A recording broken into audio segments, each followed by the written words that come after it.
All right, we'll start with an opening statement from Coach Williams, and then we'll open it up to questions for the players, and then we'll dismiss them and questions for Coach. So, Coach? No complaining because we played very, very well, but the NCAA needs to buy a daggum new table. Without this daggum's leg, it just broke my bad knee. All right. But other than that, it's a fantastic night. Brice even laughs at me. That hurt. Would you quit? All right. I'm sitting up here with two guys that I've enjoyed immensely who played their tails off. Steve was mad this morning, told me about an article that said I couldn't coach three-point shooters, so I guess I still can't, but I know the little sucker over there tonight made 4 of them before the first TV timeout. For us, he gave us a great start. There's no question about that. It lifted everybody's spirits, gave everybody confidence. At halftime, it was like 11, I think. I don't think it ever got below double digits like that, but I was scared to death. I have so much confidence and respect for Indiana, the job that Coach Tom Crane's done, Yogi, those guys. I watched 4 games in the last 36 hours because we played so late. I had all kinds of time, but 4 games in the last 36 hours. I saw them play against Maryland, and I thought there was no way that anybody could beat the way they played against Maryland that day. But our kids played very well. Oh, and I left out one guy too, Troy Williams. 21 points in the second half was sensational for them, and he was not their best three-point shooter. In fact, of the starters, he's the guy that had the worst percentage, but he competed like crazy. So we feel very good about beating a really, really good Indiana team. Brice, fantastic work, double-double again, and Marcus, 21 points, 6 assists, no turnovers. We're ecstatic to be here. Questions for Brice or Marcus? We'll start in the aisle. Go ahead, Michael. When you guys are shooting now well, just how big did that basket look to you guys tonight, first half and second half? Is that for me? Yeah. Of course. Yeah, we'll start with Marcus. Sorry. Yeah, I mean, I felt good. As a shooter, when you get the first one to go down, it's always kind of a good thing for your confidence. And then I was able to get free a couple times right after that and get pretty good looks at the rim, which are hard to come by sometimes as a 6-foot guard. So that really helped me get going. And then I think other guys kind of fed off that. And we shot the ball a lot better than we usually or have been shooting the ball. So that always helps against a team that can really score. Brice? He answered. He was the one making the shots. I didn't really hit a shot in the first half. Brice was 1 for 4 in the first half, so he didn't know how big the rim was. I don't think I can answer that. I can't answer that question. Marcus did. He did a terrific job. So. Okay, are we staying in the aisle? Do we have another one in the aisle? No. Okay. Second row, right here. Yep. Nicole Auerbach, USA Today. Marcus, the ACC is guaranteed a team in the championship game, 4 teams through to the Elite 8. Does that surprise you with what you saw out of the league this year? It definitely doesn't surprise me. Based on the quality of play in our league this year, it was fantastic. Top to bottom, we had some really competitive games. And even the teams that didn't do as well were competitive throughout the whole ACC season with the top teams. So it doesn't surprise me at all to see, UVA, Notre Dame, us advancing as far as we have. And it just shows that, we had the best conference this year. I know the Big 12 was really strong at the top, but I think, with as deep as our league is, we had the best year. All right, we'll go to the third row now with Adam. Okay, we'll come to the front row then.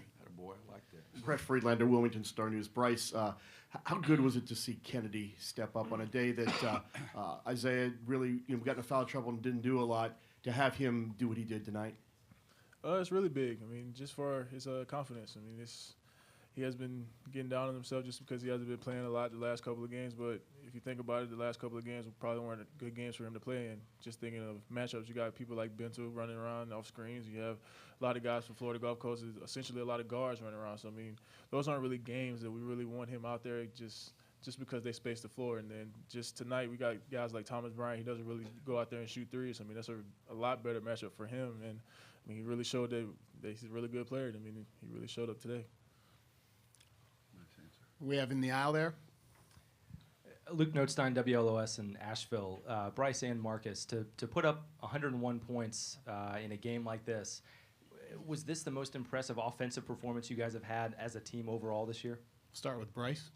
Oh, yeah, it's definitely one of the most impressive just because of the way Marcus came out. He was really on fire there. I mean, at one point the one where me and Joel kind of fumbled it down there on one end, and then he ended up getting the 3. I was like, wow. I mean, he's really feeling it right now. And then, I mean, hey, everybody was feeding off of that. So, I mean, that's the way we need to play every game because, I mean, we're a very good team. And, I mean, if you want us to run, then that's the way we want to play anyways. And Marcus? Yeah, I think we knew there were coming in that there was going to be a lot of points scored in this game. Indiana's terrific offensively. We're pretty good offensively as well.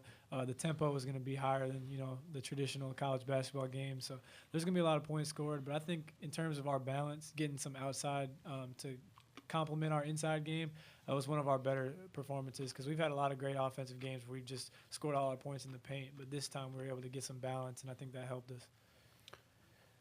Middle of fifth row, right here. Yep. Josh, just raise your hand real quick. Josh Farrell in Sports Exchange. Brice, you guys were in the bonus like 3 minutes 56 seconds into the second half. Had you ever had that happen so quickly in a game, and what kind of psychological advantage does that give you guys, knowing that every whistle you're going to the line? I don't think we've ever had it where we're in the bonus that early, but I mean it does help us just because we want to be able to attack from the inside and then go out. And I mean the first half we really didn't get the ball inside. I mean our guards were hitting a lot of big time 3-pointers out there, and then in the second half we kind of just got a lot of fouls on post ups and just getting inside the way we really want to play the game. So I mean that really helps us in the long run. We'll take one more question for the players if there is one. Go ahead, Mike. Just you guys can talk about the excitement of being one game away from a Final Four. Marcus? Yeah, I mean it's extremely exciting. It's one of the things we talked about all year. As one of the goals that we've set. So to be one game away is extremely exciting, and to have to beat a great Indiana team to get there, it feels really good. And we're in a good place mentally right now. Use the short turnaround to recover physically, and then it's for all the marbles. So Notre Dame's going to be ready to play. We split.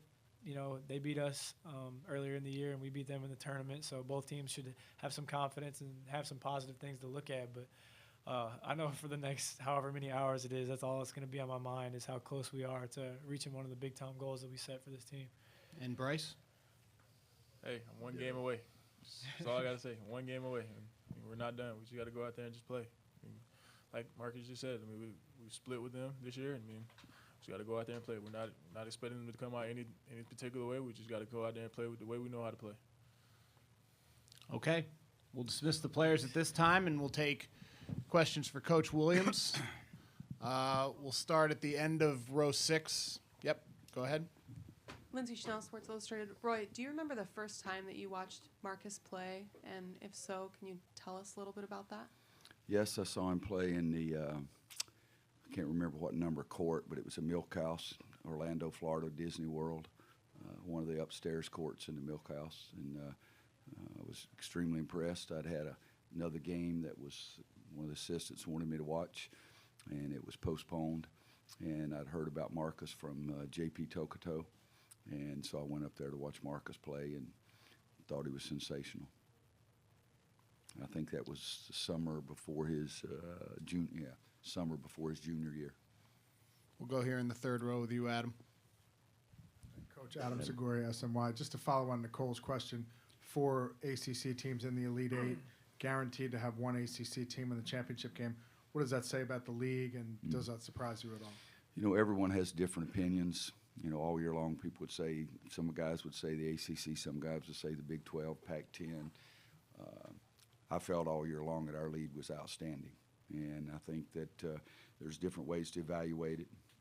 The play at the end of the season is the way most people evaluate it, and I feel like our league is showing the kind of depth and the strength of the teams at the way they're playing right now. Have Syracuse, Notre Dame, Virginia, North Carolina, something we're very proud of. We'll stay here in front, row 2, Adam. Adam Kilgore, The Washington Post. Marcus has talked a little bit later in the year about sort of like having to relax and is trying to calm down a little bit. What, from your perspective, what has he sort of gone through and done this year to put himself in the place he's in now from like a mental aspect?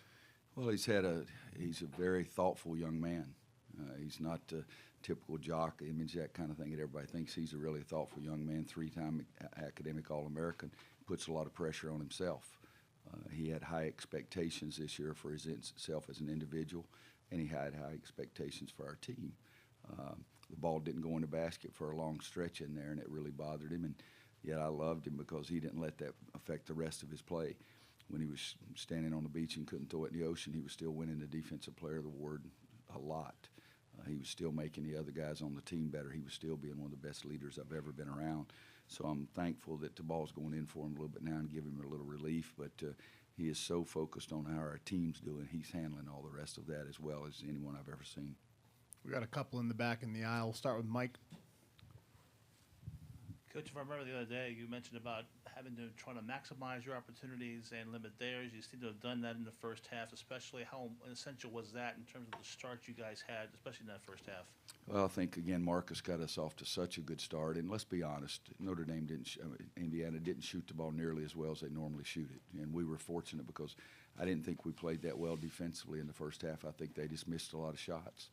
And in the second half, we played a little better defense, and they made more shots. But there's no question that it gives you a good feeling. But the game of basketball can change so quickly. I told our guys at one of the timeouts the game's not over with.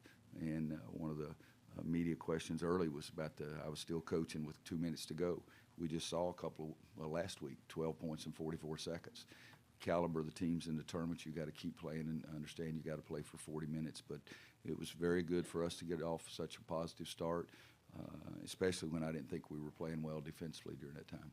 We'll stay in the aisle. We got two back there, so Okay. Luke DeCock, Raleigh News and Observer. Roy, you've said several times you feel like this is your least appreciated, most criticized, really good team. But the way that it's played in the postseason and some of the way the accolades you guys are starting to get now and the players talking about getting closer to playing up to your potential, do you feel differently about that since the Duke game maybe? I think you're exactly right. Probably the last 2 to 3 weeks, I think things have changed. I felt like we were pretty doggone good before that. But I knew that we could get a heck of a lot better.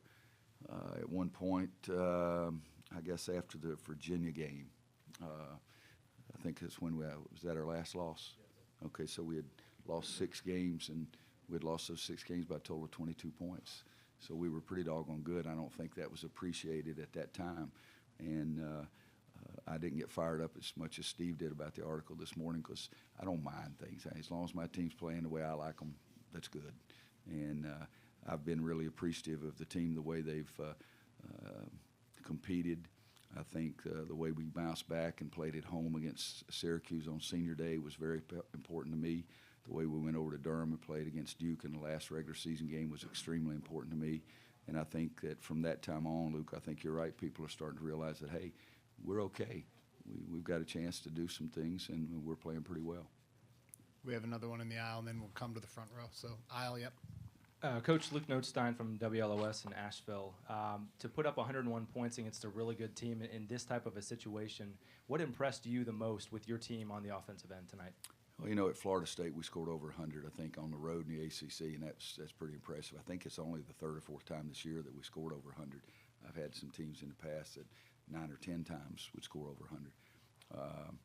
I was impressed by our team, the way I jumped on their tails at halftime, and then we responded and started playing better. I have no idea how that Brice and Theo can have a perfect lob pass on to them 25 feet away from everybody else and screw that up. But other than that, I thought we did some good things. Down here in the front row. Brett.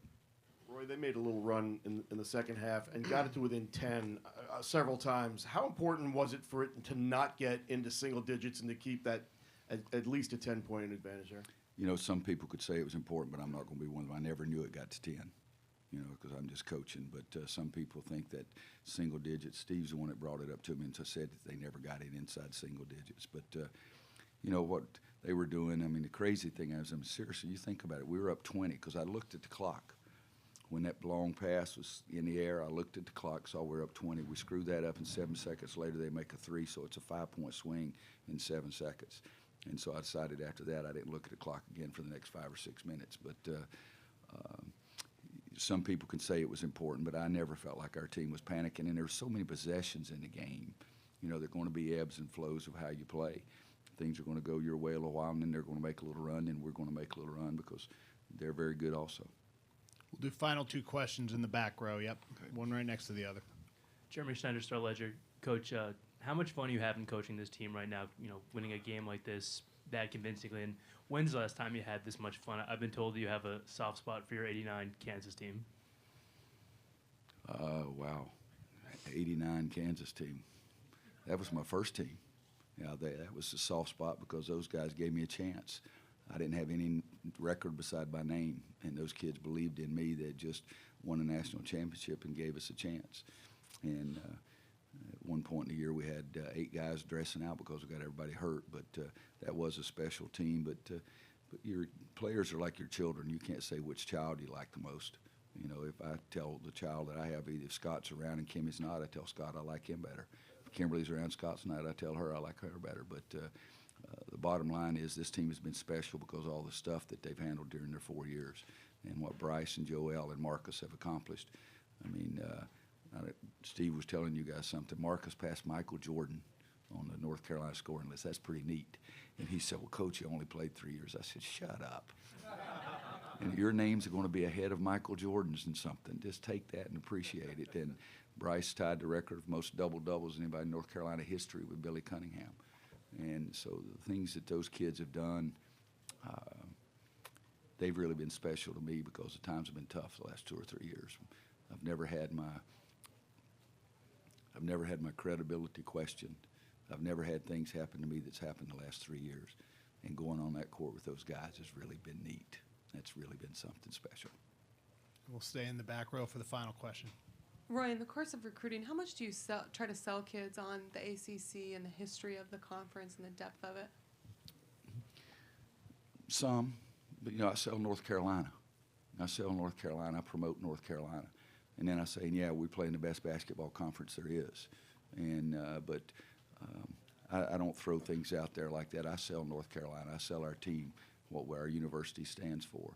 And I think that's what I should sell and promote. But I'm very proud of the ACC. Always have been and always will be. I'm an old-timer that grew up on ACC basketball. But I promote the University of North Carolina. That's my school. That's the school that I've loved since the fall of 1968, and it never will change. Okay. Thanks, Thank guys. you very much, Coach. Once again, just a reminder, Sunday's game.